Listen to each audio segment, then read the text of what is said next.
Dirimu yang berbicara Tuhan.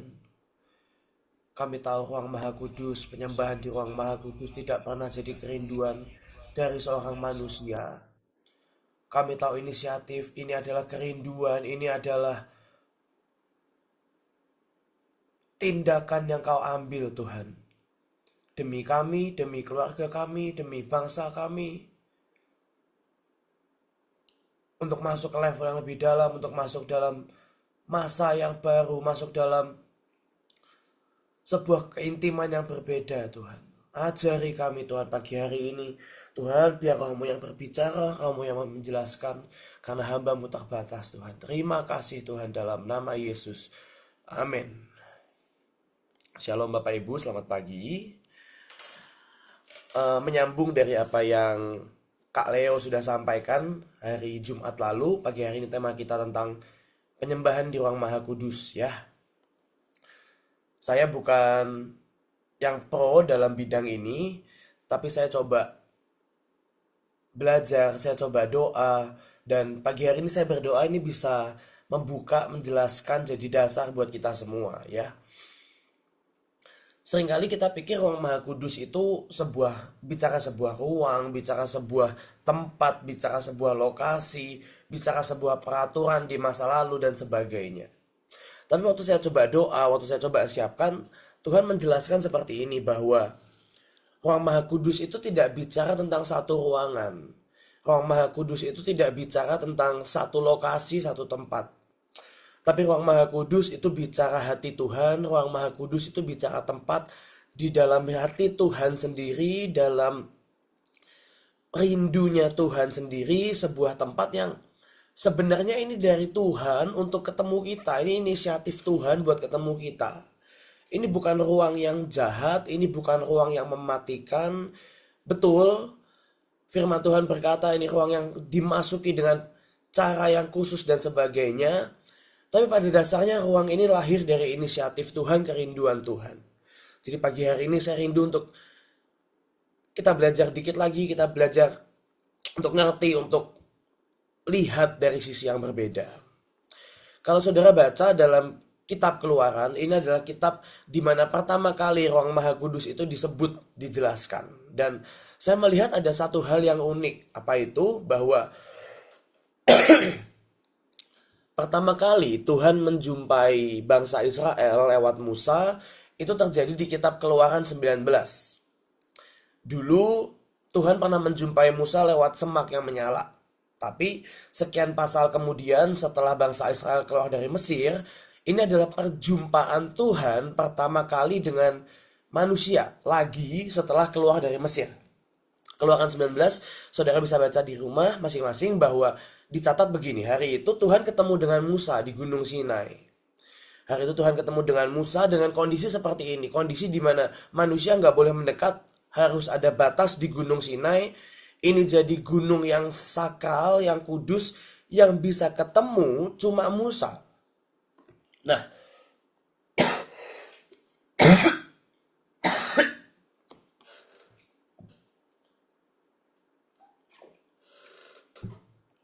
kondisinya hari itu di Gunung Sinai cuma Musa yang bisa ketemu Tuhan. Ada batas yang kudus, ada batas yang tidak boleh dilewati oleh siapapun juga. Tapi tidak bisa dipungkiri dari zaman Adam Hawa sampai ke zaman Musa, tidak banyak manusia yang bisa Tuhan temui.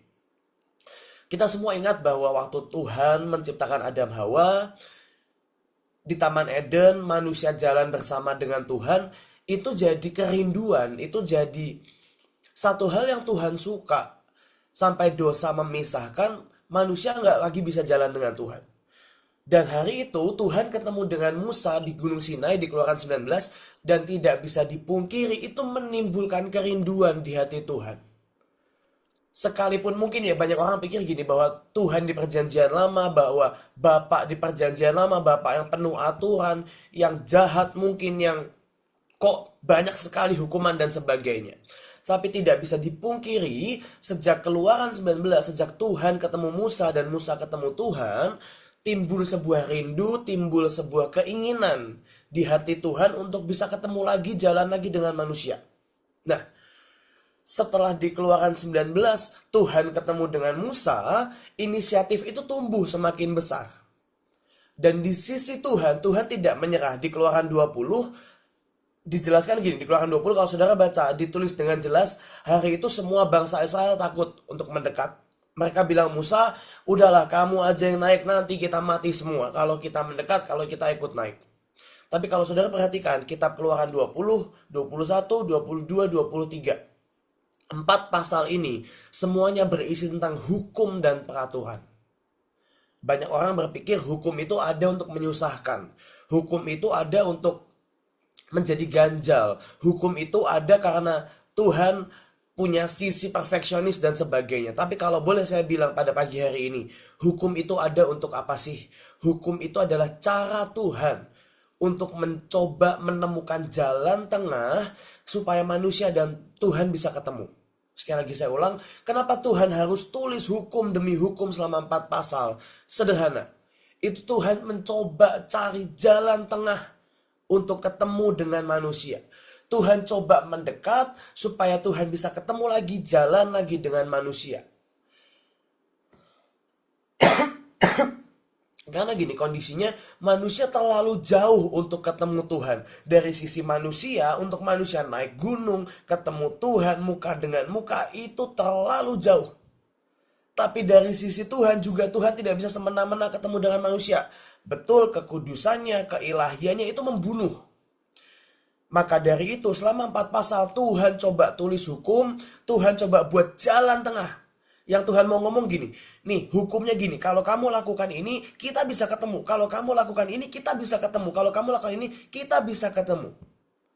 Tapi di sisi hati Tuhan yang lain, Tuhan juga tahu bahwa sebenarnya hukum tidak bisa mengantar. Tuhan juga tahu semua hukum, peraturan yang ditulis itu nggak bisa mengantar. Tapi Tuhan tidak menyerah. Kalau saudara baca dari pasal 20 sampai 23, selesai Tuhan ketemu dengan Musa. Musa turun ke bawah, Musa ngomong dengan bangsa Israel. Di Keluaran 24, ini yang luar biasa. Di Keluaran 24, Tuhan panggil Musa sekali lagi. Tuhan bilang gini, ayo Musa naik. Saya bacakan Keluaran 24 ayat 1. Berfirmanlah ia kepada Musa, naiklah menghadap Tuhan. Engkau dan Harun, Nadab dan Abihu, dan 70 orang daripada tua-tua Israel. Dan sujudlah kamu menyembah dari jauh. Saudara perhatikan, pasal 23 itu adalah satu momen, 20 sampai 19 sampai 23 itu part pertama Tuhan ketemu Musa di gunung. Begitu Musa selesai, Musa turun, pasal 24 Tuhan panggil lagi. Tujuannya apa? Ini yang luar biasa. Kalau saudara perhatikan, kitab Keluaran 24 itu adalah Tuhan memanggil Musa naik ke atas. Dan Keluaran 25, kalau saudara baca judul perikopnya, topik pertama, perbincangan pertama, pembahasan pertama Musa dengan Tuhan adalah sebuah panduan membangun kemah. Adalah sebuah panduan membangun kemah pertemuan. Kalau saudara baca lanjutannya, itu panduan membangun tabut perjanjian. Tidak ada yang kebetulan dari perjumpaan 1 ke perjumpaan 2. Saudara bisa lihat ya, di perjumpaan 1 terang-terangan bangsa Israel bilang, kami nggak bisa naik, Musa saja yang naik. Tapi saudara baca di perjumpaan kedua, Tuhan firman pertama yang Tuhan sampaikan apa? Bangun kemah, bangun bait, bangun tabut. Dan waktu saya baca firman ini ya, saya makin ngerti bahwa makin hari, makin kesini Tuhan itu punya sebuah kerinduan untuk makin dekat. Dari sisi Tuhan, Tuhan gak pernah pengen makin jauh. Dari sisi Tuhan, Tuhan gak pernah pengen makin berjarak. Saudara bisa lihat ya, Tuhan awalnya ditemui di atas gunung yang mematikan. Lalu Tuhan dengan semua yang ilahi, Tuhan dengan semua yang ajaib, rela masuk dan tinggal dalam sebuah kemah. Tujuannya apa sih? Supaya Tuhan bisa memangkas jarak. Tujuannya apa sih? Supaya Tuhan bisa makin dekat dengan manusia dan makin banyak manusia bisa ketemu Tuhan. Sederhana, tidak lain tidak bukan. Tuhan yang ilahi di atas gunung yang besar turun dalam kemah, tujuannya supaya saudara dan saya bisa ketemu. Tuhan mau pangkas jarak, persempit jaraknya, perkecil gapnya. Untuk apa? Kita bisa ketemu Tuhan, Tuhan bisa ketemu kita. Banyak orang pikir semua peraturan, semua tentang kemah, tabernakel dan sebagainya adalah peraturan Tuhan yang kok banyak sekali dan sebagainya. Tapi kalau saya boleh bilang pagi hari ini semua adalah cara Tuhan, ini semua adalah inisiatif Tuhan untuk ketemu dengan manusia.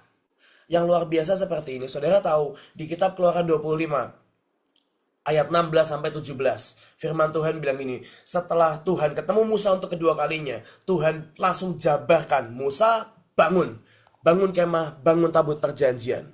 Keluaran 25 ayat 16 berkata seperti ini. Begitu dijelaskan semuanya, sampailah pada titik dalam tabut itu, Tuhan menjelaskan cara bangun tabut. Dalam tabut itu haruslah kau taruh loh hukum yang akan kuberikan kepadamu. Juga engkau harus membuat tutup pendamaian dari emas murni, 2,5 hasta panjangnya dan 1,5 hasta lebarnya. Saudara perhatikan baik-baik. Ayat 16, Tuhan bilang tabut ini tabut hukum. Betul, namanya tabut perjanjian, namanya kerubim dan sebagainya. Tapi ada satu nama yang kita nggak bisa lupakan. Namanya adalah tabut hukum. Tapi yang luar biasa adalah lagi dikatakan, begitu Tuhan bilang bangun tabut hukum, masukkan 10 perintah Allah, 2 loh batu, ditutup dengan ayat 17, setelah itu engkau harus membuat tutup pendamaian. Saudara perhatikan baik-baik. Tuhan tahu benar hukum, peraturan, Tuhan mencoba dengan hukum dan peraturan. Tapi dari sisi hati Tuhan yang lain, Tuhan tahu benar ini gak bisa jadi jalan keluar. Tuhan tahu benar hukum, peraturan tidak pernah bisa menjadi jalan keluar, tidak pernah bisa menjadi solusi untuk manusia dan Tuhan bisa ketemu lagi. Maka dari itu Tuhan buat cara yang baru lagi, Tuhan ciptakan satu jalur lagi. Apa itu? Taruhlah tutup pendamaian. Begitu hukum diberikan, mercy pun diberikan. Begitu hukum, peraturan diberikan, kasih karunia, anugerah, kemurahan juga diberikan.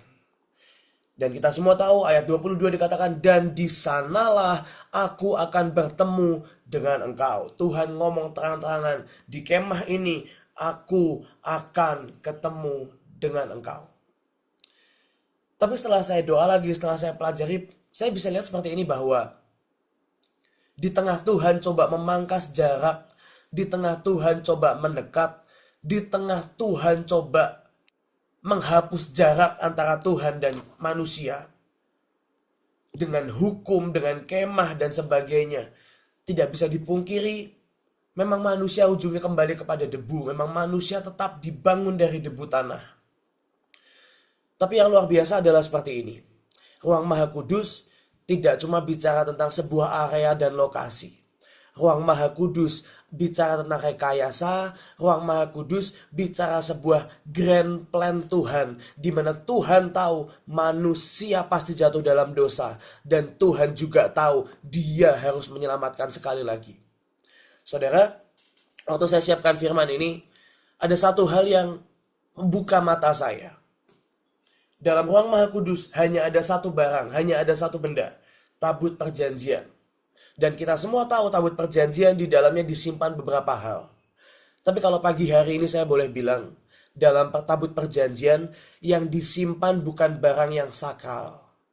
Yang disimpan adalah dosa manusia.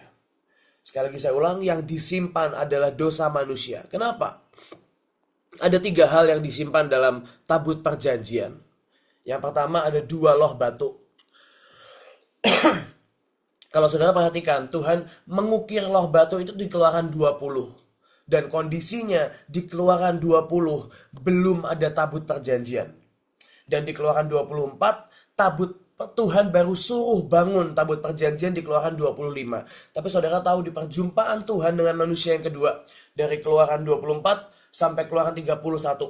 Kalau saudara baca Keluaran 31, judul perikopnya anak lembu emas. Tuhan belum selesai bicara. Tuhan bahkan Musa belum turun, loh batu yang diukir dengan tangan Tuhan belum sempat disimpan. Manusia sudah jatuh dalam dosa. Kita semua tahu ceritanya, Musa marah, dipecahkan loh batu itu, dan akhirnya Tuhan bilang, Musa buat ulang. Dan dari sini kita bisa tahu, tabut perjanjian, di dalamnya disimpan 2 loh batu, yes, tapi itu bukan ukiran Tuhan. Itu ukiran tangan Musa, itu ukiran tangan manusia. Kenapa? Itu lahir dari dosa, itu lahir dari penyembahan berhala, itu lahir dari sebuah pemberontakan, itu lahir dari sebuah noda atas sebuah bangsa. Kalau diperhatikan ironis, betul. Dari sisi Tuhan, Tuhan rindu sekali ketemu dengan manusia. Tapi tidak bisa dipungkiri dari sisi manusia memang tidak bisa berhenti berbuat dosa. Dari sisi manusia memang memberontak, melawan Tuhan. Itu sudah seperti DNA di zaman itu. Dan tabut harus menyimpan loh batu yang diukir oleh tangan manusia. Barang kedua yang disimpan ada mana. Firman Tuhan berkata hari itu waktu mana turun, masukkan dalam sebuah tempat dan simpan supaya itu jadi peringatan buat kita semua. Tapi saudara, seperti kalau boleh saya singgung dari khotbah Pak Leo hari Jumat lalu, mana itu lahir. Betul, itu tetap kebaikan Tuhan, itu kemurahan Tuhan. Tapi kalau saya boleh bilang, mana itu lahir dari lagu manusia, bukan lagu Tuhan. Mana itu lahir dari lagu manusia. Kita ingat ya, hari Jumat lalu lagu manusia itu apa sih? Itu teriakan, itu nyanyian jiwa manusia di padang gurun yang gak berhenti, yang gak pernah putus, yang gak pernah selesai. Dan mana turun setelah lagu manusia dinaikkan. Mereka gak nyanyi sebab Tuhan baik, mereka gak nyanyi nyanyian Musa, mereka nyanyi lagu manusia. Lagu manusia yang berkata, kami rindu bawang, kami rindu semangka, kami rindu Mesir. Lebih dari kami rindu keajaiban dan kebebasan yang Tuhan berikan. Tabut menyimpan batu ukiran manusia. Yang kedua, tabut menyimpan lagu manusia. Dan yang ketiga, tabut menyimpan tongkat Harun. Betul, itu luar biasa tongkat berbunga dalam satu malam. Tapi sekali lagi kalau kita baca ceritanya, tongkat itu lahir dari pemberontakan. Dan bahkan dalam kitab Bilangan dikatakan tongkat itu adalah tanda kedurhakaan. Saudara, tabut menyimpan dosa manusia. Bahkan dalam kemah yang kudus, dalam tabut yang kudus, yang disimpan ujungnya tetap nyanyian manusia, ujungnya tetap erangan jiwa manusia kok. Tapi yang luar biasa, ruang maha kudus tidak pernah ditutup untuk selama-lamanya. Tuhan gak pernah berniat untuk segel ruangan ini. Tuhan gak pernah berniat untuk buat ini jadi ruangan yang tidak bisa dimasuki manusia. Tuhan gak pernah setengah-setengah, saudara. Kalau Tuhan sudah turun dari gunung sampai ke kemah, percayalah dia tidak berhenti. Dia siap untuk jalan lebih jauh. Dia siap untuk menempuh tindakan yang lebih jauh. Apa yang dia lakukan kita semua tahu. Tabut itu namanya tabut hukum. Tapi kita bisa lihat tutupnya mercy. Saudara bisa lihat gak ada sebuah hal yang menurut saya aneh.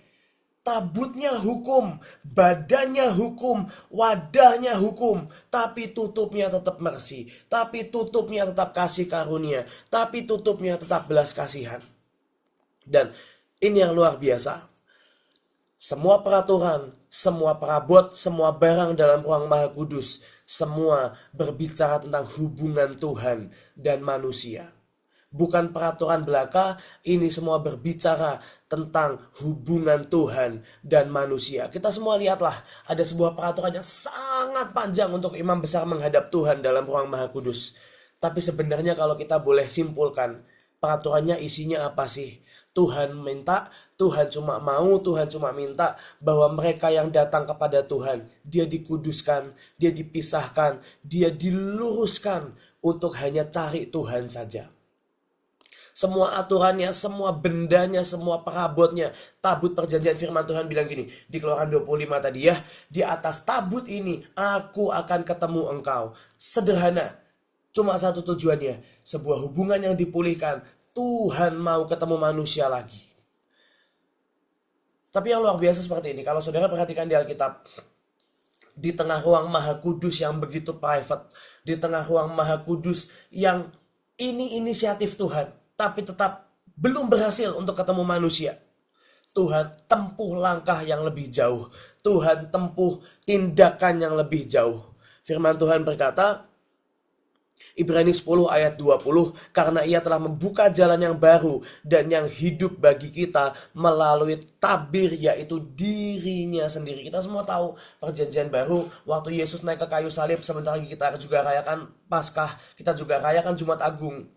Yang luar biasa, Yesus mati di kayu salib, tabir itu terbelah. Firman Tuhan dalam bahasa Inggris dikatakan gini, by the fresh and living way that he inaugurated. Waktu dia naik ke kayu salib, dia sedang meresmikan sebuah jalan yang baru. Waktu Tuhan naik di kayu salib, Tuhan sedang meresmikan, Tuhan membuka jalan yang baru. Yang Tuhan mau bilang apa sih? Kalau ruang maha kudus, kalau tabir, kalau kekudusan ini terlalu berbahaya buat banyak orang, aku buka jalannya. Aku buka jalannya, aku tunjukkan jalannya, ini loh jalannya. Aku buka jalan yang baru, Tuhan meresmikan jalan yang baru. Sederhana, tujuannya apa sih? Kalau manusia terlalu jauh untuk reach out Tuhan, kalau manusia terlalu jauh untuk menggapai Tuhan di ruang maha kudus, maka Tuhan yang membuka ruang maha kudus dan dia yang menggapai kita manusia. Dia yang reach out kita. Saudara, kita doa buat 1 million worship. Kita doa buat lawatan. Kita doa buat 8 miliar jiwa diselamatkan. Kita doa bangkit 1 juta penyembah. Kalau boleh saya simpulkan, sebenarnya apa sih tujuannya? Sederhana. Tuhan mau reach out orang sebanyak-banyaknya. Tuhan mau menggapai orang sebanyak-banyaknya. Kalau ada 1 juta penyembah, Tuhan mau gapai 1 juta penyembah. Kalau ada 8 miliar jiwa, Tuhan mau gapai 8 miliar jiwa. Dia nggak mau setengah, dia nggak mau cuma saudara dan saya yang masuk. Dia nggak mau cuma sedikit orang yang masuk. Dia mau semua orang masuk. Dia mau semua orang bisa menikmati sebuah hubungan yang dipulihkan. Dia mau kita semua bisa menikmati sebuah jalan yang dibuka, sebuah jalan baru yang diresmikan untuk manusia bisa ketemu Tuhan. Lalu, apakah ruang maha kudus menjadi tidak maha kudus kalau pintunya terbuka? Salah. Ruang maha kudus tetaplah maha kudus. Kenapa? Karena dia Tuhan yang jalan dari dalam untuk keluar. Apakah ruangannya hilang? Tidak. Ada lanjutannya. Firman Tuhan berkata seperti ini, 1 Korintus 3 ayat 16. Tidakkah kamu tahu, tidakkah kamu sadar bahwa kamu, you have become God's inner sanctuary. Bahwa kita sudah menjadi inner sanctuary. Sudah menjadi ruang bagian dalam, sudah menjadi rumah bagian dalam. Atau kalau boleh saya terjemahkan, sudah menjadi ruang maha kudus. Saudara bisa lihat polanya. Dari gunung, Tuhan turun ke kemah. Tidak cukup dekat dari kemah Tuhan keluar, Yesus keluar untuk jadi ruang maha kudus yang berjalan. Tapi nggak sampai di sana, ruang maha kudus satu kemah tidak cukup untuk membuat seisi dunia menikmati hubungan yang dipulihkan. Ruang maha kudus satu kemah nggak cukup. Seorang Yesus satu tidak cukup untuk membuat seluruh dunia menikmati hubungan yang dipulihkan. Lalu apa yang Tuhan buat? Oke, Yesus naik ke surga digantikan dengan Roh Kudus. Dan Tuhan berkata apa? Kitalah God's inner sanctuary. Dari ruang maha kudus yang cuma satu, Tuhan mau gantikan saudara dan saya menjadi ruang maha kudus yang berjalan. Tujuannya apa? Supaya lebih banyak orang di luar sana bisa menikmati ruang maha kudus. Nanti waktu kita doa bangkit 1 juta penyembah, yang Tuhan rindukan apa sih? Bukan 1 juta orang nyanyi bareng, bukan 1 juta orang jadi choir, bukan 1 juta orang kumpul KKR. Yang Tuhan rindukan ada 1 juta orang yang jadi 1 juta kemah, 1 juta ruang maha kudus. Pagi hari ini saya tutup dengan seperti ini. Ruang maha kudus tidak pernah bicara area dan lokasi. Ruang Maha Kudus bicara inisiatif Tuhan untuk memulihkan hubungan, untuk jalan, untuk dekat dengan manusia. Tuhan coba dengan cara hukum, tapi memang pada dasarnya manusia tidak bisa lewati hukum itu kok.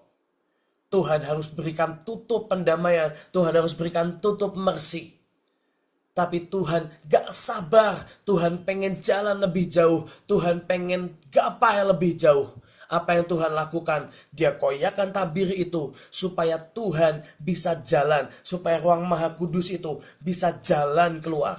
Tapi itu gak cukup cuma satu, Tuhan ubah kita semua jadi ruang Maha Kudus supaya setiap orang yang berjumpa dengan hidup kita bisa menikmati ruang Maha Kudus itu juga.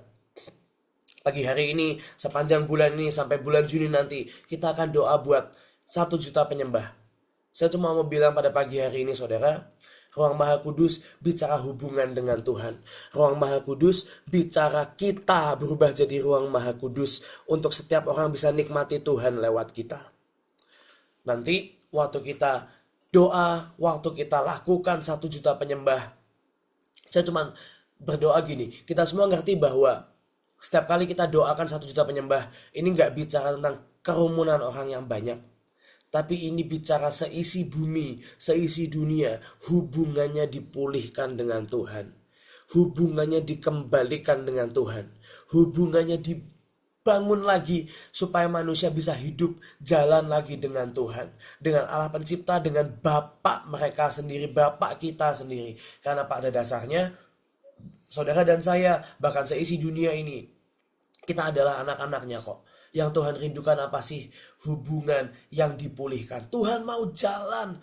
Itu kenapa Tuhan harus reach out. Tuhan harus gapai dengan berbagai cara. Sampai di puncaknya yang Tuhan mau merubah saudara dan saya jadi ruang Maha Kudus yang berjalan sampai ke ujung bumi, yang berjalan sampai 8 miliar jiwa ketemu Tuhan, hubungannya dipulihkan karena ada ruang Maha Kudus yang berjalan, yaitu saudara dan saya. Makasih, Tuhan Yesus memberkati.